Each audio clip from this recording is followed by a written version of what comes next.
Welcome home. We are WNST AM 1570 Towson, Baltimore, and Baltimore Positive. Good to have you aboard with us as we go on the Orange Magic carpet ride here this week, looking for a clinchmas. But in the meantime, we're talking Ravens football. We're going to be giving away Ravens scratch-offs courtesy of the Maryland Lottery on the Maryland Crab Cake Tour. We were at Coco's last Friday in Lauraville, had Mike Brasigliano, had Max Weiss, had Liz and her brother, Seabass, who, if you spend any time at Coco's, you know them, as well as Ultra Nate. Just a phenomenal show, all brought to you by the Maryland Lottery in conjunction with our friends at Window Nation and our newest sponsor, Jiffy Lube Multi-Care. Be talking about those oil changes as well as Window Nation at 866-90Nation. We have to hiatus it a little bit because we have this Oriole Magic thing. We are going to be up at Hollywood Casino on the 15th with the Ravens. I don't know what their record's going to be. They're 2-1 now after a hideous loss to the Colts on Sunday. We'll be there bright and early on October the 15th at the Hollywood Casino in Perryville. My picks weren't as good this week with Christian Horton. We'll see how they go. I got off to a good start, much like the Ravens. I struggled in week 3 a little bit. Maybe the weather, maybe it was the offense, maybe it was the pass rush on the quarterback. Luke Jones joins us now. He'll be in Owings Mills all week, picking up the pieces of a 22-19 overtime loss to the former team from Baltimore and the Horseshoes. And I celebrated my 50th anniversary as a Colts true blue believer back in the day, but it was sung blue on Sunday. And Luke, Lamar struggled, right? And they went back to this. Lamar running the football was their best play on Sunday, and that can't be their best play. And that's probably why I never loved this thing 4, 5, 6 years ago, because I'm like, that can't be their best play. And right now with the injuries and where they are and no running backs, and now they appear that they've lost Gus Edwards again, and maybe they've lost Bateman. This is it's an attrition thing, and he's still their best football player. He's still their best chance to win. Yeah, well, I mean, that's why you gave him $260 million. I mean, it's that simple. I'll say this, Lamar Jackson running the ball is going to continue to be one of their very best plays. Now, I'm in agreement with you that they need to be able to do other things and do other things more proficiently. And we saw them struggle with not being able to push the ball down the field. I mean, think about the first couple drives. Lamar completes the 20-yard pass to Isaiah Likely on the opening touchdown drive, the 20-yarder to Andrews, the 24-yard, which was more of a short pass to Drake, but catch and run, as they get close to the red zone before Drake puts the ball on the turf, and everything changes from that point. But after that, I mean, it was very little downfield passing. I think a big part of that was the offensive line, as well as the offensive line played in Cincinnati against the Bengals front.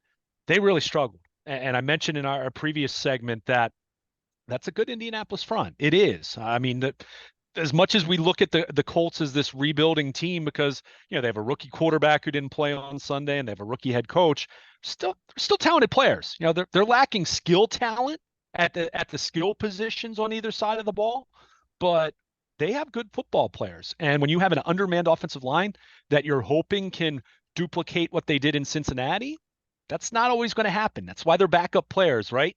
Backups can play well for periods of time, but if you're having to depend on them for multiple weeks, it's probably not going to turn out well for you. So Lamar Jackson, after a hot start, I mean, let's call a spade a spade. And I saw some people mention that he was inaccurate. I mean, he completed 71% of his passes. Like, let's not let facts get in the way of descriptors here. Well, he made that face in the postgame with you guys in there. He's made that face at me. When I ask him why you run the ball 21, the first thing he does that dramatic, what you talking about, Willis? Thing. And I'm like, okay, I mean, but he threw behind receivers. But my point, but Nestor, he still completed 71% of his passes. I don't think inaccuracy was as much of the issue as they just couldn't push the ball down the field. I mean, think about it. Zay Flowers had 8 catches for 48 yards. Zay Flowers, this speedy guy who makes everyone miss, averaged 6 yards per catch. So, and look, I'm not saying Lamar Jackson's accuracy was perfect either. Let me be clear about that. But I don't think the accuracy was as much of an issue as they just didn't make any plays. Everything was underneath. And I think a big product of that was the offensive line. I do think, I don't think Lamar played all that terribly well either. I think we can't be dismissive of the running element. That's part of who he is, and that counts, by the way. That's part of why they paid him what they paid him. You don't want to eliminate that. I've said that over and over. The worst thing that you could do is just try to make Lamar Jackson a pocket passer, like Tom Brady. I mean, that's not who he is. But you don't want to have to rely on that to the degree that the Ravens had to rely on that on Sunday. I mean, When think you're about losing in the fourth quarter, that's the best you're going to do. Well, but it wasn't even.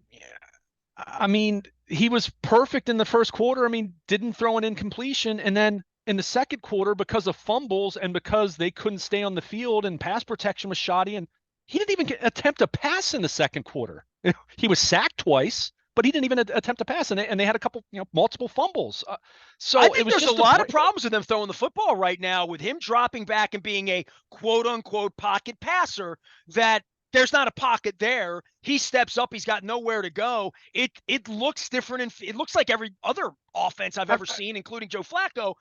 But the problem is the center and the left tackle aren't as good as the center and the left tackle. And the wide receivers suddenly aren't Beckham and Bateman and their Flowers. And to your point, the front seven of the Colts, excellent, but they tackled too. And they got guys down onto the ground.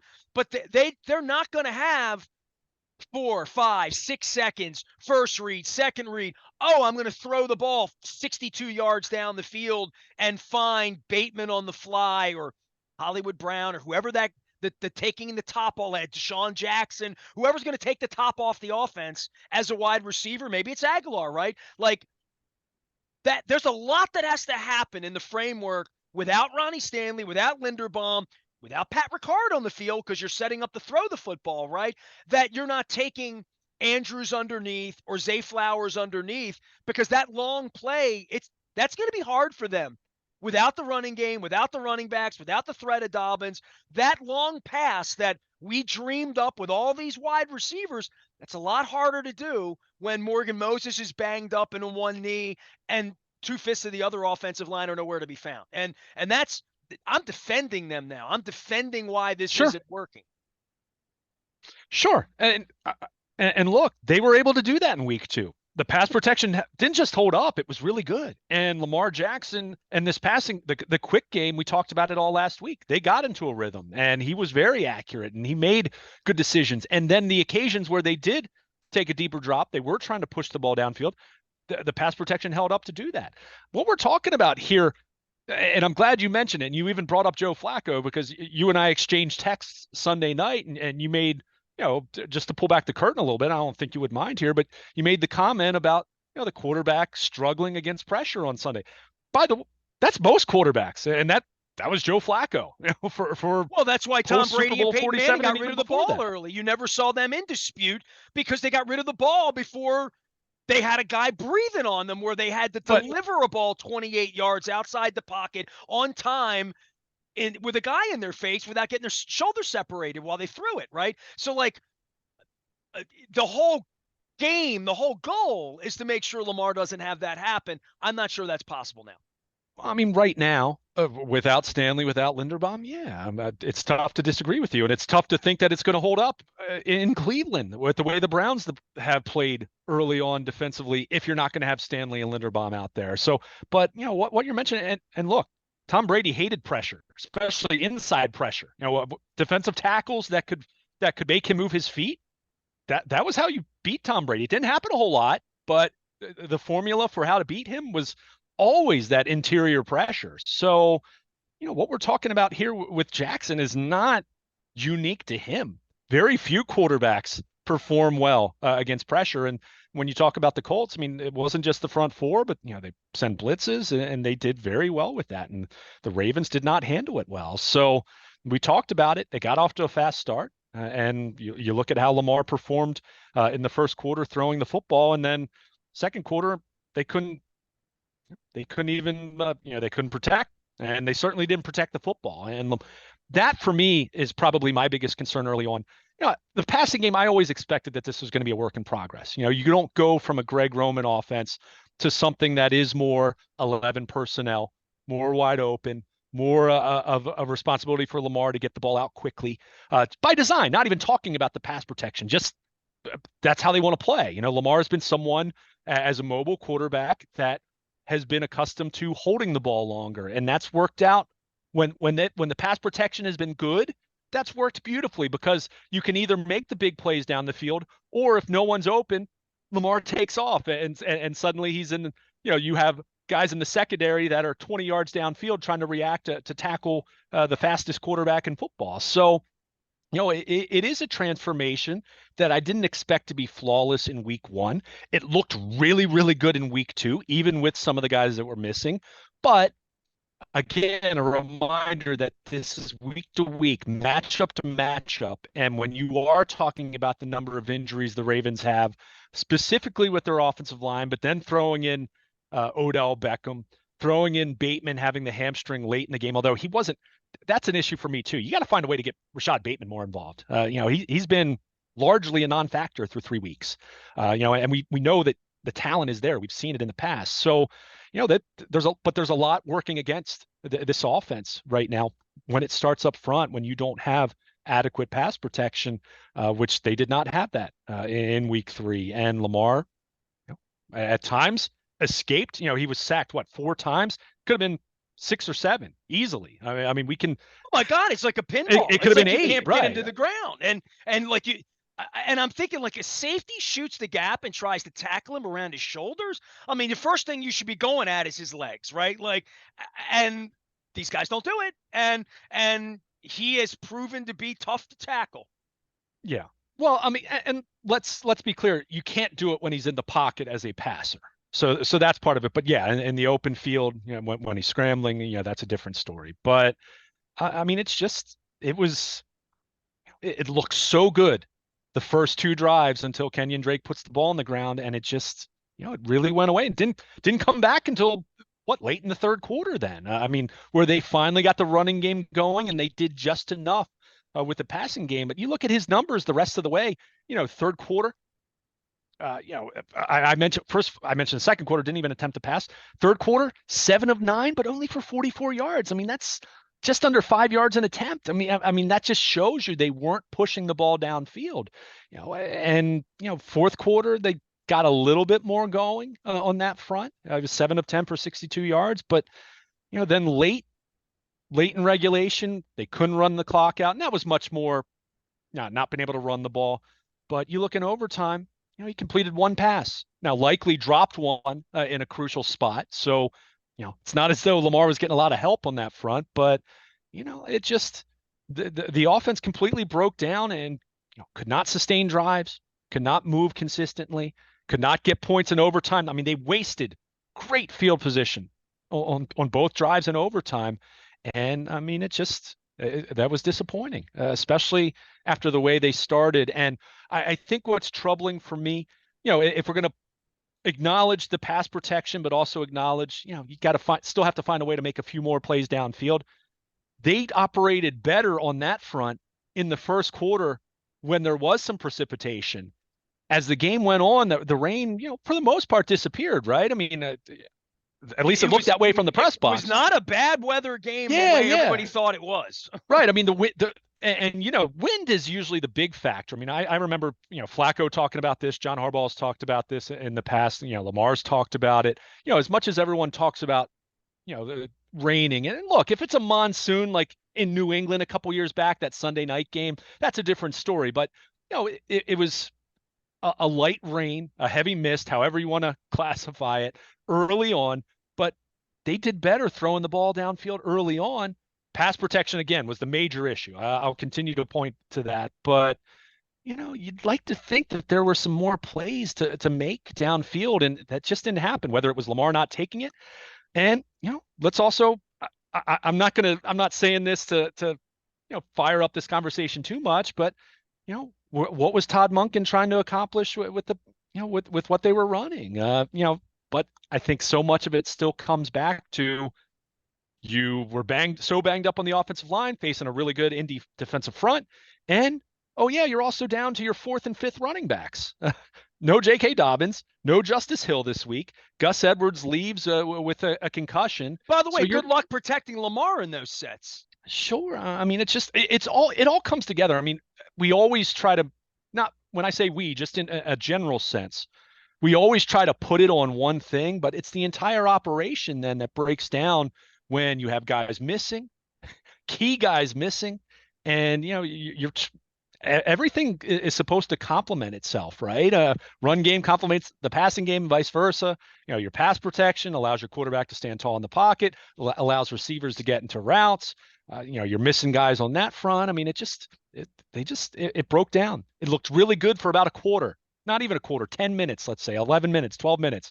And they chased that level of efficiency and production the rest of the way. And, you just look at it in very plain terms.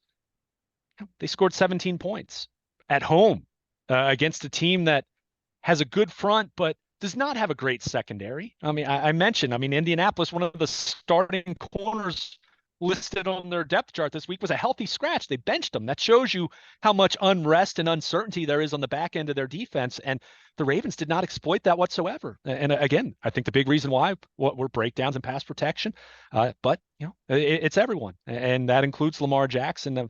Comes down to, and I said this when we were talking about this, in an earlier segment. No one made the big play at the end. Whether you're talking about Lamar, whether you're talking about one of the receivers, Tucker coming up Tucker, on TV, that ball was going through 100 times and it fell short. And I'm like, what? I had it up on my screen, right? I was ready to hit send on my Twitter. Yeah. Or my X, whatever we're calling it these days. And that's how shocked I was that he missed it. And we shouldn't be shocked in missing 61-yard field goals, but we are. I was just going to say, right. We're not talking about a 51-yarder there. It was a 61-yarder, but it lends itself back to the point I was just making. No one made the big play to put the Ravens over. They needed one play, a turnover on defense on one of those final couple drives. They needed Zay Flowers to run the ball around for 3.5 seconds. They needed the coaching staff to tell him that. They needed a first down. Even after that, if you get one first down, and that game is, maybe you're punting it back to them with a few seconds left. What you're saying is they don't have a great running game right now. What we're saying is they can't go down the field right now because they can't protect Lamar. And oh, by the way, Lamar running the football is still their best play because that's something they can do. They don't need anything else to work for that. They just need to scatter everybody out, deke them around a little bit, dink and dunk underneath a little bit, put Pat Ricard in there to be a pinball, and Lamar can get you 7 yards. Yeah. And I'll say this, Lamar Jackson needs to take better care of the football. This has been an issue now for 3 weeks now. Week 2, remember the fumble, got wiped out by the penalty. So no harm, no foul, but we still saw it happen. It doesn't show up in the stat sheet, but we still saw it happen. He's got to protect the football better. They have to be more careful with the football. And that was very disappointing how that first half played out, where Kenyon Drake fumbles. Okay. It's one fumble. It's a fumble that it's a bummer because you're about to score points and maybe have a chance to go up 14-0 before the first quarter's even over. But then they fumbled 3 more times over their next 7 offensive snaps. That can't happen. And I don't care whose fault it is, whether it's the quarterback, pass protection, all of the above, bad snap by Mustipher, all of the above. That can't happen. And, it completely derailed a good start, and it allowed Indianapolis to have what? Hope.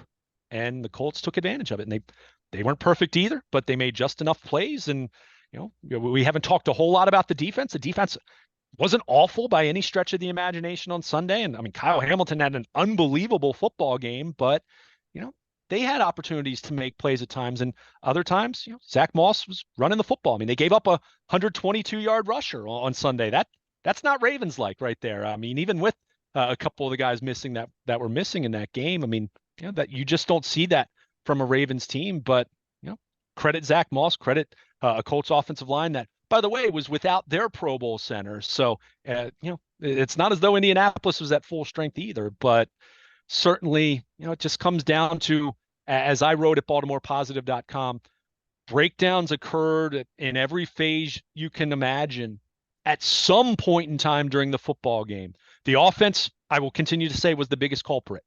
But we talked about the coaching, special teams. They allowed a couple punt returns. Jordan Stout had a bad punt at the very end of, put Indianapolis in position to kick the game-tying field goal after they couldn't pick up a first down.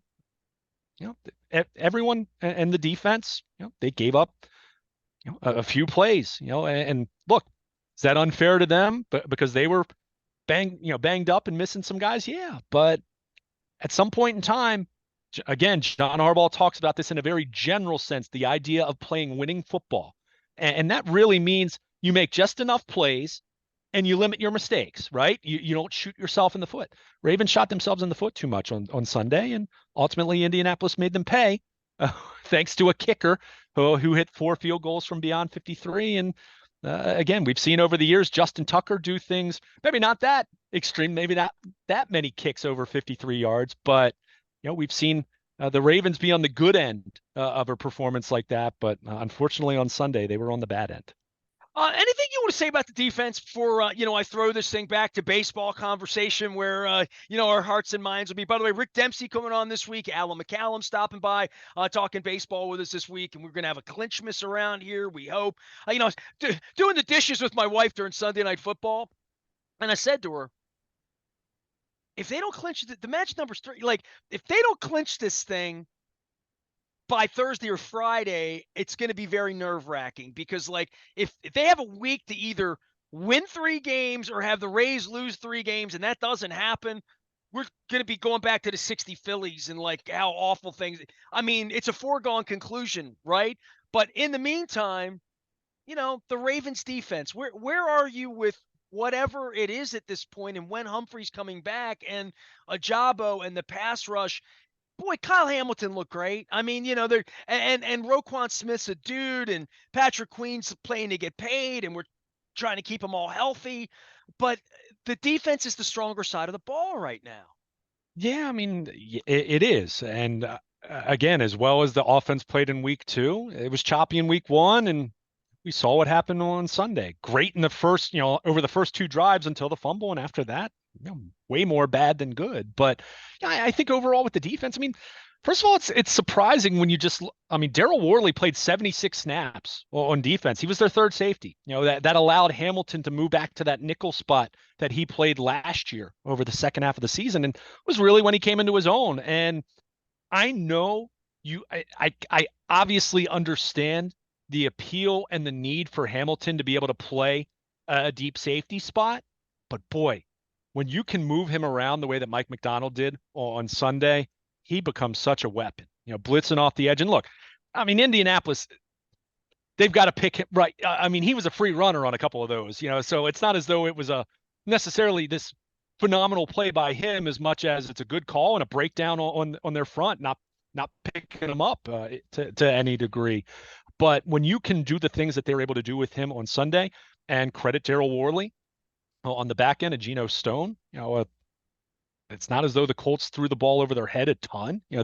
They made the big play that kind of flipped the field position in overtime, sure, but overall, I think I'm not nearly as concerned about the defense, other than just you need to get your guys back. I mean, Ajabo goes out and only played 4 snaps. Owe was in a walking boot this past week. Even late in the week, it was still in a boot. So I'm not sure we're going to see him this week. With that ankle. They need to get Humphrey back. I think Humphrey is very close. Very close. It's not as, I've seen him in the locker room. It's not as though he's in a walking boot, anything like that. He's been looking as normal as you can look, and whatever you can take away from that, walking around the building and all of that. So he's got to be getting close. We'll see about Marcus Williams. We know he did not get the surgery for the pec injury. There's going to be some unknown until he's back on the field, and you can see how he operates with that. But, overall, I think the defense, when you consider Jeremiah Moon played 46 snaps, and to your point, Tavius Robinson, who's their 4th-round rookie draft pick, he played 55 snaps. I mentioned Worley playing 76. Geno Stone played 82. Brandon Stevens played hurt and got dinged, yeah, and came back into the game, to his credit. Tough, ended up being a rib issue. I was afraid it was more of a head neck issue, but it was listed as ribs. But he was able to come back. Brandon Stevens, we talked about this. He began the spring and training camp working at safety. He's been their top corner to this point, and look, he's played well. This is a compliment to him, but it's certainly not by design. It certainly wasn't the plan. So when you consider the number of guys that they've been counting on, that a couple of those guys I just mentioned weren't even on the 53-man roster to start the season. the defense is the least of my concern right now. I still have some questions about the pass rush over the course of a full season.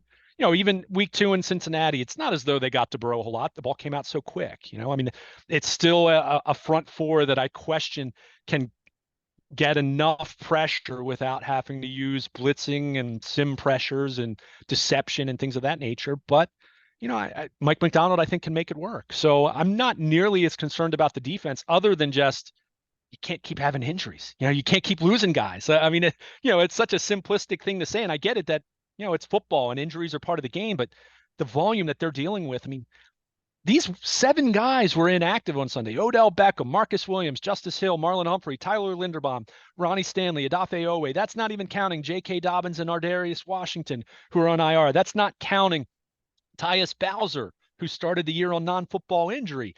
They lost David Ajabo. They lost Geno Stone, although he came back in overtime, just missed a couple plays. They lost Tylan Wallace, which is a loss on special teams, to a hamstring issue, and Gus Edwards. And I know I just mentioned some players who aren't defensive players, but my goodness, I'm out of breath just reciting all those names, Nestor. I mean, it's week 3. We're not even to October yet. Well, and if we would have told you that back in May and June when nobody's getting hurt and it's all, purple magic dust and fairy tales and depth charts and, we have all these wide receivers and all of this depth of this and this Falele guy and a Jabo guy and, when all we're healthy, Stanley's healthy, Humphrey's healthy, these guys that haven't been healthy are healthy, and J.K. Dobbins is healthy and pissed off for greatness. And wow. Boy, the narrative changes by week 4, doesn't it? Well, I would also say if you told me that back in June, I'd say they're probably feeling okay about being 2-1 then, rather than maybe being 1-2. Probably not 0-3 because the Texans week 1. I mean, even with a banged up roster, you're expecting to beat them. Although I'd say that the Texans, C.J. Stroud's quietly doing pretty well for himself over his first 3 NFL games, especially with their injuries. But yeah, I mean, it's part of it. And again, that's not to excuse the self-inflicted mistakes. It's not to excuse the breakdowns that they had on Sunday. They still should have won, even with all those injuries. That's a game they should have won. They had ample opportunity to win that football game in any phase if they make a play. But, it's part of it. You can't just sit here and say next man up, next man up, next man up until you're blue in the face. It factors. It matters. And the Ravens, at the very least, it creates a smaller margin for error, and they did not play nearly clean enough on Sunday in any phase to ultimately put themselves over the top on Sunday, and that's why they lost. It's why they're 2-1 rather than 3-0, getting ready to start this 3-game road trip. All right, the Maryland Crab Cake Tour presented by the Maryland Lottery with these fantastic and lucky so far Raven scratch-offs that we took the Cocos last week with Max Weiss and with Ultra Nate and with Roz from the lottery, as well as Rasig talking big orange dreams of parades around here. We're suspending the Crab Cake Tour for a couple of weeks here. We are going to be doing a morning breakfast at Hollywood Casino, and I will have these to give away, as well as our friends at Window Nation, of course, Jiffy Lube sponsoring the Maryland Crab Cake Tour. Just on a little bit of a hiatus, kind of trying to get our scheduling together. Luke and I are going to try to go on the road for some Orioles baseball in October as the ALDS, ALCS, World Series, all that, and the Ravens are away for a month, which I wrote about in my column this week as well. Our 25th anniversary is all brought to you by our friends at Curio Wellness and Far and Daughter. It is number 24 this week, which are all of our barn memories. So I'm going to be throwing a bunch of pictures out. We're going to be throwing out a lot about the community work we've done here. It's really important. I think a lot of folks know if you have an FCC license, it's your first charge to serve the community. I'm very proud of the way we've served the community, including during a time where we have Orioles baseball and low magic numbers and Ravens losses to the former Baltimore Colts. But I go back so far that there were no Baltimore Ravens around here. So 32 years of doing this and 25 years of doing this, we're going to be sharing some pictures and some memories, as well as finding old Indianapolis memories of me carting Bob Irsay's head on a stick. Thank you, Rasig, through Union Station over the weekend. I am Nestor. He is Luke. Eventually, we're going to talk some baseball around here because the team's pretty good.